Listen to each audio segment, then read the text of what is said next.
এই সালবেগ যার জন্ম হয়েছিল 1660 মতান্তরে 1608। আচ্ছা, সেই সময় জাহাঙ্গীরের শাসন। পুরীর জগন্নাথের মন্দির এবং তার যে রথযাত্রা, সেই রথ কিন্তু এখনো বলেন যে থেমে যায়। তার লীলা এমনই পুরীতে, এবং তিনি যে ওই ভক্ত সমাগমের মাঝখানে যে এসে পৌঁছান, তখনও কিন্তু উনার রথ থেমে যান উনার লীলাতেই। সেটা কেন, কিভাবে কিভাবে শুরু হলো? যখন তারা এর মধ্যে এই বস্তুটি হাতে পেয়েছেন, তখন সেই বস্তুটি ওই মানুষের স্বপ্নে একদিন জগন্নাথ দেব তাকে দর্শন দেন এবং জগন্নাথ দেব তাকে বলেন যে তোমার পুরীতে আসার প্রয়োজন নেই। আচ্ছা স্যার, পুরীতে তো রথের চাকা আটকে যাওয়ার আপনার থেকে ঘটনা শুনলাম, তো মাহেশেও কি এরকম কোনো ঘটনা কখনো ঘটেছিল?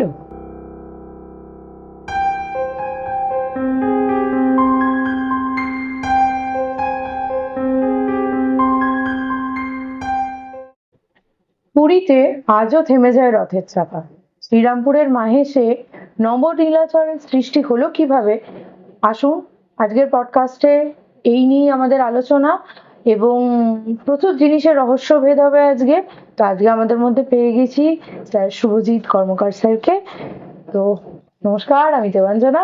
অলৌকিকার একটি নতুন এপিসোডে আপনাদের প্রত্যেককে স্বাগত। তো একদম দেরি করবো না, সোজা পর্বে যাব। স্যার নমস্কার। নমস্কার। অনেকদিন বাদে আপনাকে আবার পেলাম।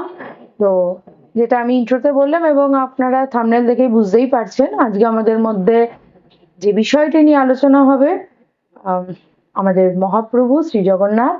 এবং আমরা কম বেশি এই রহস্য অনেকেই জানি, বেশ কিছু প্রশ্ন আমরা জানি। আজকে আমাদের মধ্যে যে প্রশ্নগুলোর আমরা যে রহস্য ভেদ করতে চলেছি, একদমই ডিফারেন্ট, আলাদা। এবং তার সাথে মানে আমরা পুরী নিয়েও আলোচনা করব, এবং আমাদের শ্রীরামপুরের মাহেশের এই নবনীলাচল কিভাবে সৃষ্টি হলো সেটা নিয়েও আলোচনা হবে। তো স্যার, প্রথম প্রশ্নে আসি। প্রথম যে প্রশ্ন, আমাদের পুরীর জগন্নাথ দেবের ব্রহ্ম পদার্থের যে রহস্য, সেটা কিভাবে? হ্যাঁ, ব্রহ্ম পদার্থ কি হুম, এবং ব্রহ্ম পদার্থ কেমন দেখতে, হুম, তা আজ পর্যন্ত কেউ সচক্ষে দেখেছে এরকম মানুষকে পাওয়া যায় না, হুম, হুম, বা কেউ স্পর্শ করেছে এরকম মানুষকেও পাওয়া যায় না।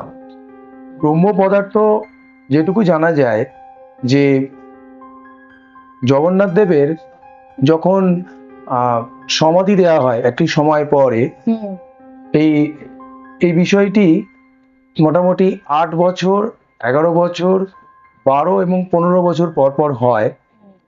আহ, সেই সময় যখন নবকলেবর স্থাপন করা হয়, সেই ব্রহ্ম পদার্থ বিষয়টি জগন্নাথের দেবের যে মূর্তি তার মধ্যে স্থাপন করা হয়।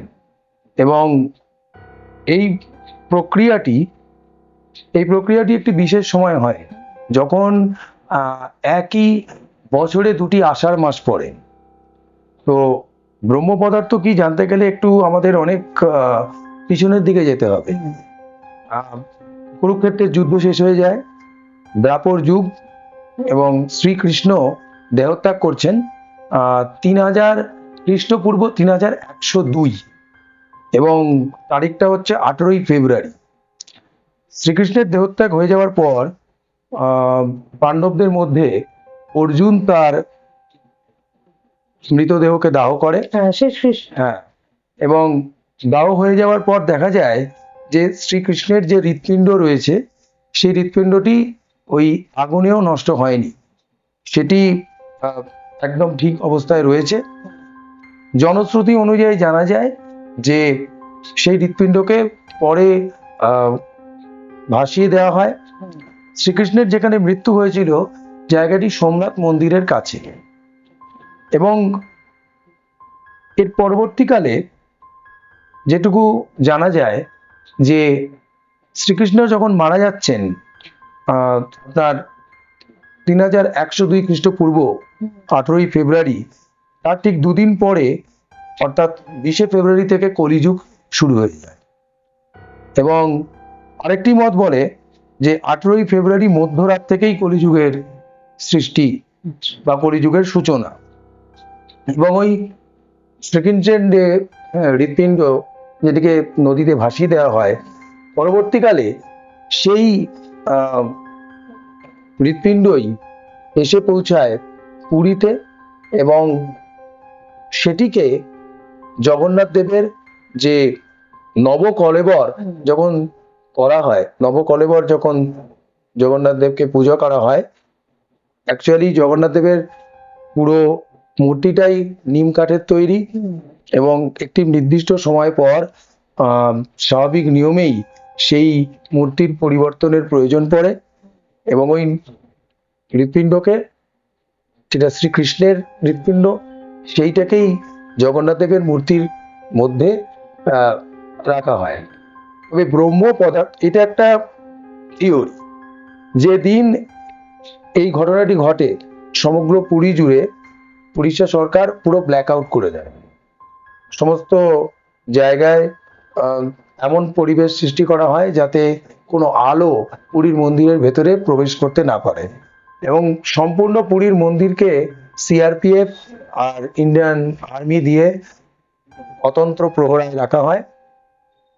যে কয়েকজন নির্বাচিত পুরোহিত যারা এই ব্রহ্ম পদার্থ বিষয়টি স্থাপন করেন, তাদের চোখ কাপড়ে বাঁধা থাকে, তাদের হাতেও কাপড় জড়ানো থাকে, এবং তাদের কয়েকজনের কাছ থেকেই যে বিষয়টি জানা যায়, যখন তারা এর মধ্যে এই বস্তুটি হাতে পেয়েছেন, তখন সেই বস্তুটি ওই মানুষের যে হৃৎপিণ্ড থাকে তার মতো এরও স্পন্দন শুরু হয়।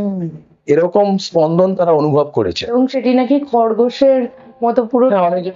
হ্যাঁ, এবং ওটা স্পন্দনটা মানে অবিকল মানুষের হৃৎপিণ্ডের মতো। তো ব্রহ্ম রহস্যের, ব্রহ্ম মানে তো আমাদের এন্টায়ার ইউনিভার্স, যিনি সৃষ্টিকর্তা, এবং তার আসল রহস্য এবং ব্রহ্ম কথাটির রহস্য আমরা সবাই জানি না। একমাত্র পৃথিবীতে ব্রহ্ম বিষয়টি রয়েছে যেটার সম্পূর্ণ ব্যাখ্যা কেউ দিয়ে যেতে পারেনি। আচ্ছা স্যার, যেটা দিয়ে আমি আজকে ইন্ট্রোটা শুরু করলাম, যে আমাদের এই পুরীর জগন্নাথের মন্দির এবং তার যে রথযাত্রা, সেই রথ কিন্তু এখনো বলেন যে থেমে যায়। তার লীলা এমনই পুরীতে যে, এবং তিনি যে ওই ভক্ত সমাগমের মাঝখানে যে এসে পৌঁছান, তখনও কিন্তু উনার রথ থেমে যান উনার লীলাতেই।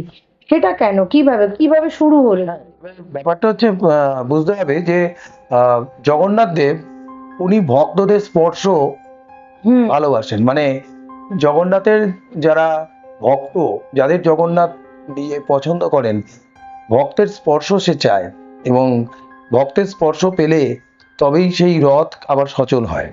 এবং এই ঘটনাটি বলতে গেলে ঐতিহাসিক যে তথ্য রয়েছে এবং কিছু ঘটনা রয়েছে, তাতে গিয়ে যেটা জানা যায়, আমরা সালবেগের কথা বলতে পারি। এই সালবেগ, যার জন্ম হয়েছিল 1607 মতান্তরে 1608, সেই সময় জাহাঙ্গীরের শাসন, এবং সালবেগের বাবা ছিলেন লাল বেগ। উনি পুরীর একজন সেনাপতি ছিলেন, পুরীর ওই অঞ্চলের। আর সালবেগের মা যিনি ছিলেন, উনি ছিলেন একজন বিধবা হিন্দু রমণী। তো সালবেগের মাকে লাল বেগ আর কি জোরপূর্বক তাকে নিয়ে গিয়ে বিবাহ করেন, এবং পরবর্তীকালে আমরা দেখতে পাই যে তখন তো জোরপূর্বক কনভার্সন হতো, এবং কটক ওই সংলগ্ন অঞ্চলেই সালবেগ বড় হতে থাকে।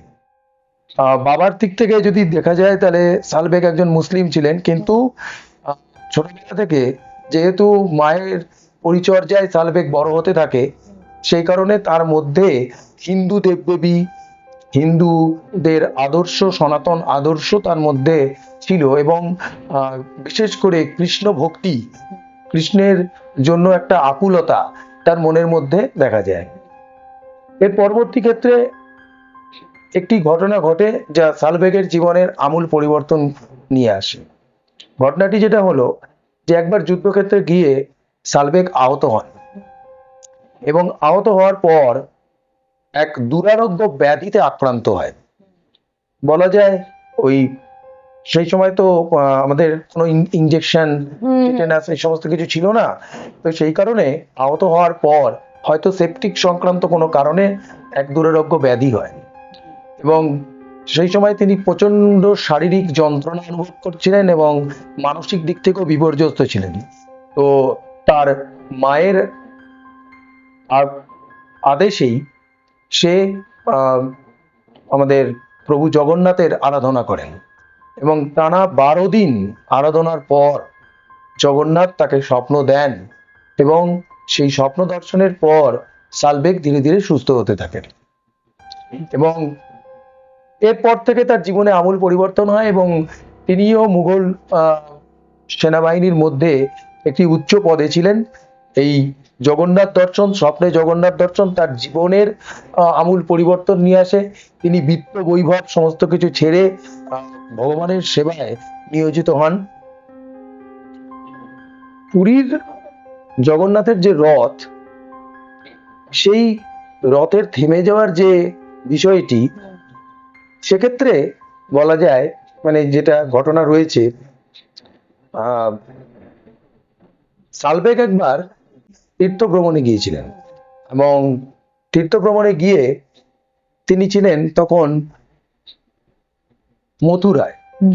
তো ওইখান থেকে পুরীর দূরত্ব যথেষ্টই ছিল এবং রথযাত্রা উৎসব চলে আসে এবং ওই সময় তিনি বুঝতে পারেন যে ঠিক সময়ে অর্থাৎ যেদিন প্রভুর রথের টান হবে সেদিন যথাসময়ে সালবেগ হয়তো পৌঁছতে পারবে না।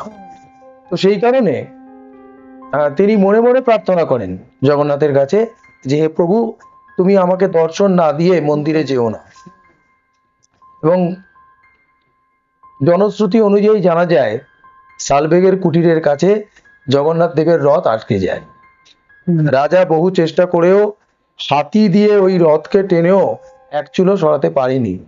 পরবর্তীকালে সালবেগ ওখানে আসে, জগন্নাথকে দর্শন করে এবং তারপর রথ আপনা থেকেই সচল হয়। মানে উনি সবার, হ্যাঁ, সেখানেও ধর্মের কোনো উনি হচ্ছেন ভক্তের, মানে ওনার কাছে ধর্ম কোনো বিষয় নয়। একদম তাই।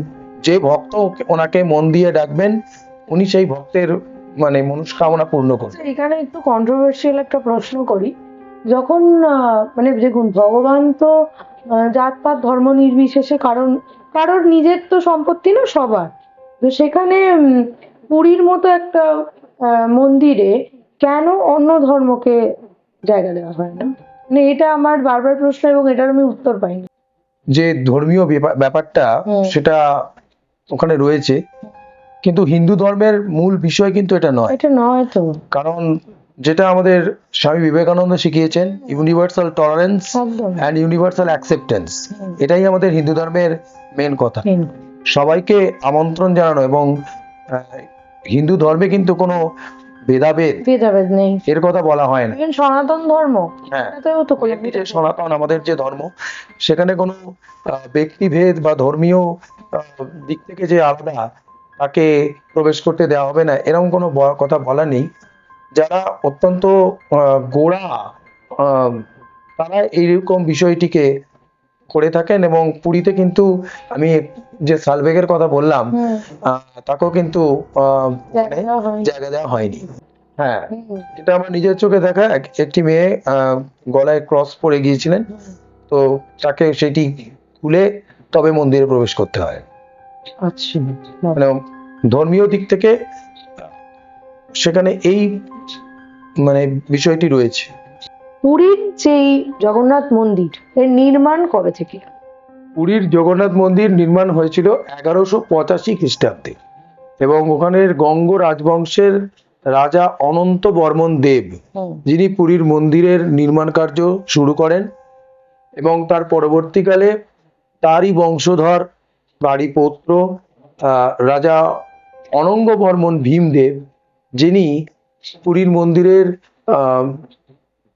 পরবর্তীকালে যে বিভিন্ন অংশগুলো সেটা শেষ করেন এবং রথযাত্রাকে 1223 থেকে 1230 এইরকম একটা সময়ের মধ্যে পুরীর রথযাত্রাকে রাষ্ট্রীয় উৎসবে পরিণত করেন।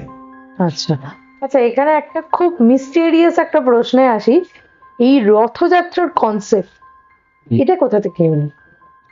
বৌদ্ধ ধর্ম হুম এবং জৈন ধর্মের হুম যে বৌদ্ধ ধর্মের যে বুদ্ধের বিভিন্ন প্রতীক যেগুলোকে নিয়ে আহ রথে করে বা রথের মতো স্ট্রাকচার তৈরি করে যে ঘোরানো, সেখান থেকে এসছে। এবং এগুলো আমরা ফাহিয়েন যখন এসেছিলেন ভারতবর্ষে, ফাহিয়েনের লেখা বিখ্যাত বই সবাই জানে, ওকি। হুম তিনি গুপ্ত যুগে রাজা বিক্রমাদিত্য আহ, তার সময় ভারতবর্ষে আসেন এবং সেই সময় আর কি তিনি যেটা লিখেছেন যে পুরী ওই অঞ্চলে কিন্তু বৌদ্ধ ধর্মের একটা প্রভাব ছিল এবং তাদের মধ্যে রথযাত্রা পালন এরও একটা উৎসব ছিল। তো সেখান থেকেই পরবর্তীকালে এই রথের কনসেপ্টটা কিন্তু আসে। নেক্সট আমাদের আজকে যেটা নিয়ে বিশেষ এপিসোড, শ্রীরামপুরের মাহেশ, এর ইতিহাস, এর রহস্য কোথা থেকে শুরু? হ্যাঁ, পুরীর মতোই কি এরও রহস্য? হ্যাঁ, কিছুটা রহস্য রয়েছে, এটা ঐতিহাসিক সত্যতাও রয়েছে। এবং শ্রীরামপুরের মাহেশ যে জায়গাটা, অ্যাকচুয়ালি জায়গাটির নাম হচ্ছে মহেশপুর, এবং পরে লোকের মুখে প্রচলিত হতে হতে জায়গাটির নাম মাহেশ বলে পরিচিত। এবং বর্তমানে আমরা মাহেশ অঞ্চলে যে জগন্নাথ বাড়ি দেখি সেটি তৈরি হয় 1755 সালে। কিন্তু এই যে মাহেশের জগন্নাথ মন্দির, যেটা আদি জগন্নাথ মন্দির ছিল, সেটা কোনো রাজার অনুগ্রহে হয়নি। সেই জগন্নাথ মন্দির তৈরি হয়েছিল এক ভক্তের আকুলতায়। তার নাম ছিল ধ্রুবানন্দ ব্রহ্মচারী। তো ধ্রুবানন্দ ব্রহ্মচারী উনি ওনার ইচ্ছা ছিল যে জগন্নাথকে পুরীতে গিয়ে উনি নিজের হাতে ভোগ সমর্পণ করবেন, কিন্তু পুরীর পান্ডারা তাকে সেই অনুমতি দেয়নি। তাই এতে ওনার খুব দুঃখ হয় এবং যে রাজপথ দিয়ে জগন্নাথের রথ যাত্রা হবে সেখানে তিনি বসে পড়েন, অশ্রু বিসর্জন করতে থাকেন এবং সিদ্ধান্ত নেন তিনি আমরণ অনশন করবেন। তো এরকম একটা সময়ে স্বপ্নে একদিন জগন্নাথ দেব তাকে দর্শন দেন এবং জগন্নাথ দেব তাকে বলেন যে তোমার পুরীতে আসার প্রয়োজন নেই, তুমি ওই মহেশপুরের গ্রামে যাও, ওখানে গঙ্গার তীরে দেখবে একটি নিম কাঠ ভেসে আসছে, সেই নিম কাঠ দিয়ে তুমি আমার বিগ্রহ তৈরি করো। তো এরপরে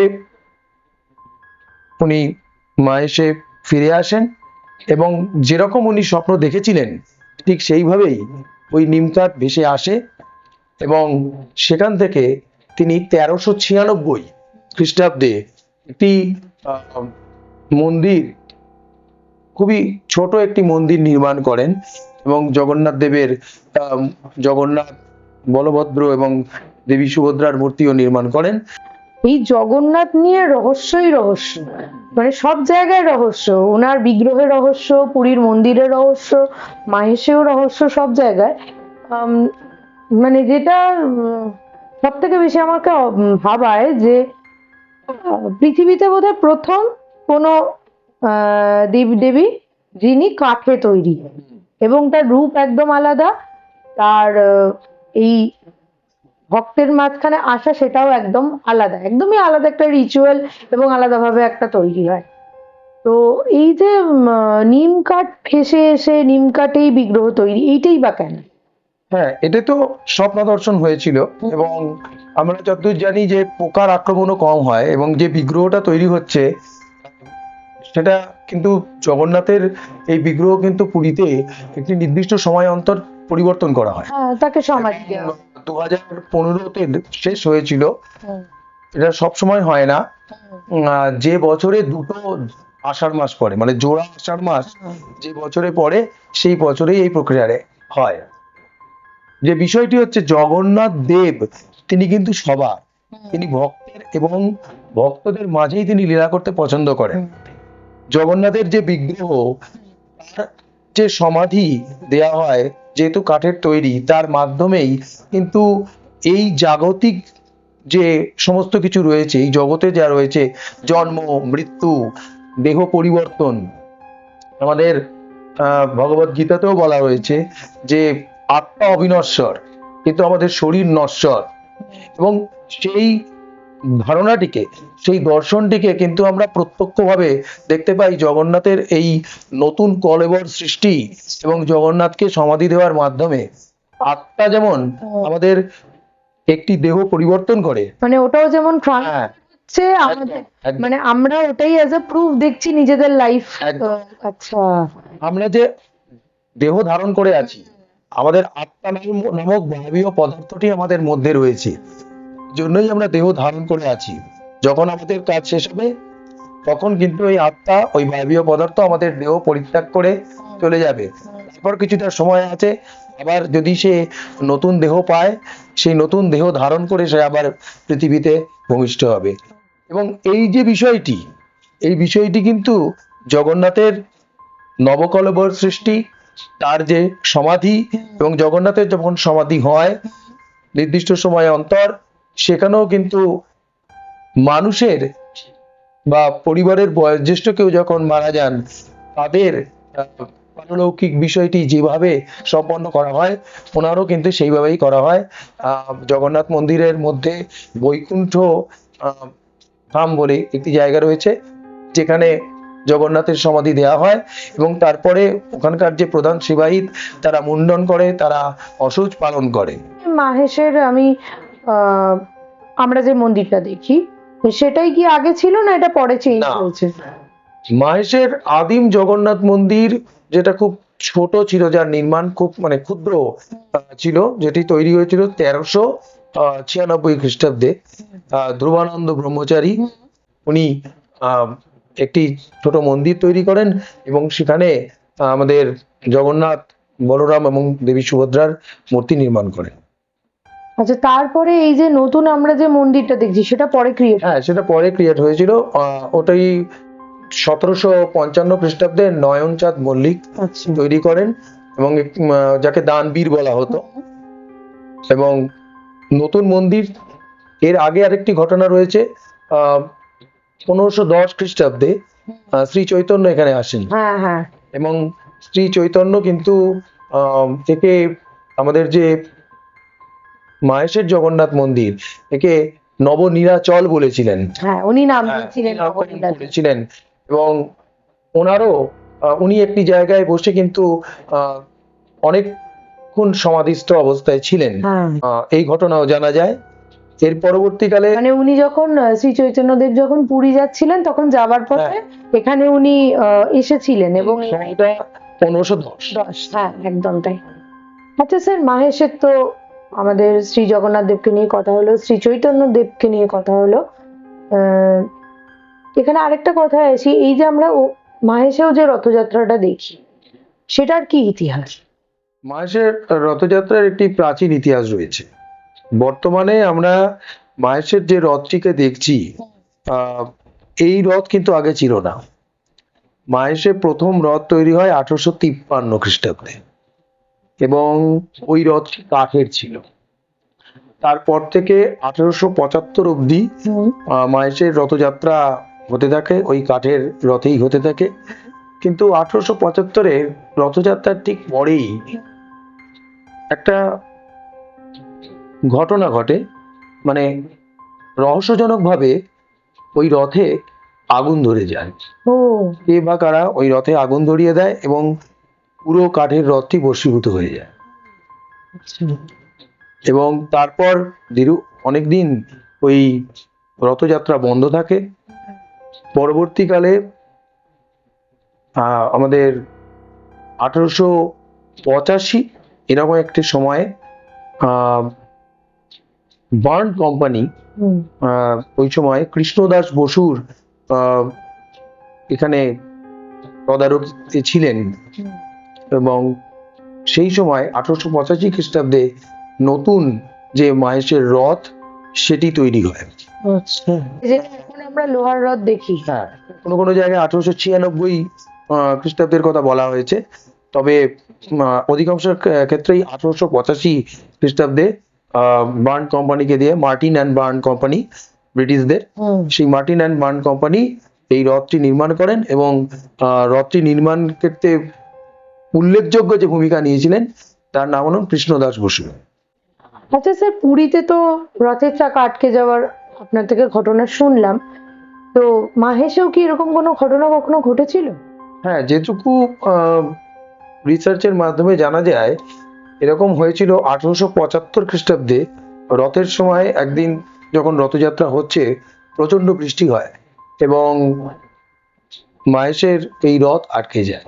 বহু চেষ্টা করে অনেক মানুষ, অনেক ভক্ত মিলে টেনেও সেই রথের চাকাকে বার করতে পারেনি এবং সেই দিনই রাতে জগন্নাথ মন্দির, আমাদের মাহেশের যে জগন্নাথ মন্দির রয়েছে, তার প্রধান সেবায়িতকে জগন্নাথ দেব স্বপ্নাদেশ দেন যে তার একজন ভক্ত সেই দিন ওখানে উপস্থিত ছিলেন, যে রথের রশি ছুঁতে পারেনি, সেই ব্যক্তিকে খুঁজে বার করা হোক এবং সেই ব্যক্তিকে খুঁজে পেলে সে যদি রথের রশি স্পর্শ করে তাহলে কিন্তু রথ আবার সচল হবে।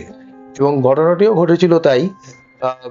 ওখানে একজন ছিলেন যিনি রূপান্তরকামী ছিলেন আচ্ছা। এবং সে রথকে ছুঁতে পারেনি বলে, রথের রশি ছুঁতে পারেনি বলে সে কিন্তু কাঁদতে থাকে এবং পরবর্তীকালে পরের দিনই তাকে খুঁজে পাওয়া যায়।